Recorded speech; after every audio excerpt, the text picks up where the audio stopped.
శాకాహారం తిని ఒళ్ళు చేసే ప్రాణుల్లో, మాంసాహారం తిని ఒళ్ళు చేసే ప్రాణుల్లో మీరు లెక్క వేసి చూస్తే శాకాహారం వల్ల బలం పొందినంత, శరీరం పొందినంత మాంసాహారం వల్ల ప్రాణులు పొందవు. సింహం ఉందండి, మాంసమే తింటుంది పుట్టినప్పటి నుంచి చచ్చిపోయే వరకు. ఏనుగంత ఎప్పుడన్నా అవుతుందా?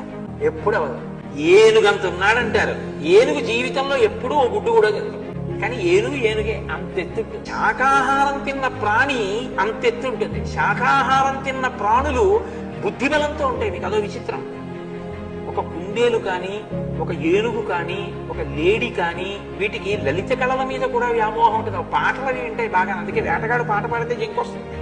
అది శాకాహారంలో ఈశ్వరుడు ఎక్కడో ఆ లక్షణాన్ని నిక్షేపించాడు. అంటే నేను మాంసాహారాన్ని నిరుత్సాహపరుస్తూ నేను ఏదో పక్షపాతంతో మాట్లాడడం నా ఉద్దేశ్యం కాదు. ఒక సత్యాన్ని